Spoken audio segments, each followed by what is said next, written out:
Ada 718 bahasa daerah di Indonesia. Kita sebagai negara terbanyak, nomor 2 di dunia pemilik bahasa daerahnya. Sekitar 718 tadi ya. Nomor satunya yang terbanyak bahasa daerahnya adalah Papua Nugini. Nah, dalam memetakan bahasa-bahasa Indonesia itu tidak gampang. Proyek yang dilakukan oleh Kementerian Pendidikan itu sudah berjalan sejak tahun 1991 sampai 2019. Bahkan sekarang pun masih berlangsung. Dari 1991 sampai 2019 baru berhasil memetakan 718 bahasa daerah. Tidak gampang memetakan bahasa-bahasa daerah di Indonesia. Karena menurut orang awam, terkadang itu bahasa, padahal sebenarnya bukan bahasa, hanyalah sebuah variasi dari bahasa-bahasa tertentu atau biasa disebut dengan dialek. Misalnya, bahasa yang dituturkan oleh masyarakat Using di Banyuwangi itu ternyata adalah variasi dari bahasa Jawa, bukan bahasa tersendiri. Begitu juga bahasa Melayu yang dituturkan di daerah Kota Waringin di Kalimantan atau juga di Kutai Kartanegara itu bukan bahasa tersendiri, melainkan hanya variasi dari bahasa Melayu. Begitu juga bahasa-bahasa di gugusan Bukit Barisan Sumatera Utara. Ternyata semua bahasa yang dituturkan di sana adalah satu bahasa. Hanya saja ada variasi-variasinya. Saya tidak menyebut bahasa apa namanya. Yang jelas dia ada dialek Karo, ada dialek Pakpak, ada dialek Simalungun, ada dialek Toba, ada dialek Mandailing, kemudian juga ada sub-sub dialek lainnya. Jadi tidak mudah menentukan bahasa itu. Di Aceh juga seperti itu. Sering kita menganggap misalnya bahasa yang dituturkan masyarakat di Batubara itu adalah bahasa tersendiri. Tidak, itu hanya dialek dari bahasa Melayu. Di Langkat juga seperti itu, hanya dialek dari bahasa Melayu. Di Tanjung Balai juga, Asahan juga, bahkan di Kualuh, di Rokan dan lain sebagainya, itu hanyalah dialek-dialek dari bahasa Melayu. Jadi bukan bahasa tersendiri. Ini yang sering salah kaprah oleh masyarakat awam.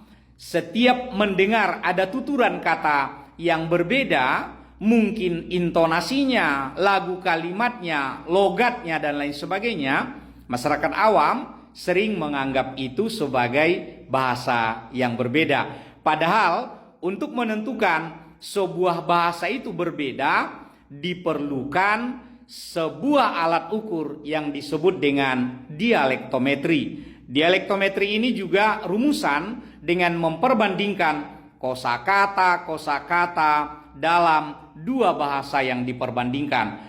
Apakah jumlah kesamaannya di bawah 80% ataukah sudah perbedaannya atau hanya di atas 80%. Nah, ini nanti akan menentukan apakah dia sebuah bahasa, sebuah dialek, subdialek, atau hanya idiolek atau perbedaan bicara.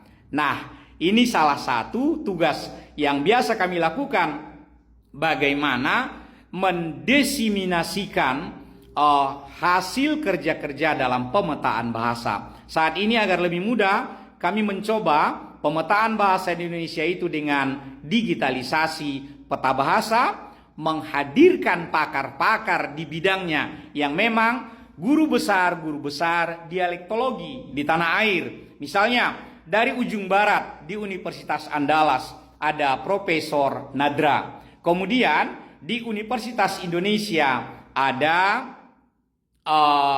Profesor Multamia RMT Lauder. Di Universitas Airlangga ada Profesor Kisiani. Di Universitas Udayana Bali ada Profesor Danawati lebih lengkapnya. Nah, mereka adalah konsultan Mereka adalah konsultan-konsultan, pakar-pakar yang memang ahli linguistik, dan ahli linguistiknya itu lebih khusus di bidang pemetaan bahasa atau yang biasa disebut dengan dialektologi. Ini salah satu dari kegiatan kami di Hotel Mercure Jakarta Cikini. Terima kasih. Mentahnya itu setengah matangnya itu yang itu kita kirimkan kembali ke Pak Ferry, ke Pak Taufik di bawah. Nanti diramu kembali dengan bumbu tambahan menjadi daring itu, tampilan daring. Karena tidak bisa. Kalau daring itu bisa mesen, saya mau lihat provinsi ini aja gitu maksudnya. Iya, bisa seperti itu. Oke. Nah, itu yang di tengah-tengah visualisasi data itu apa itu?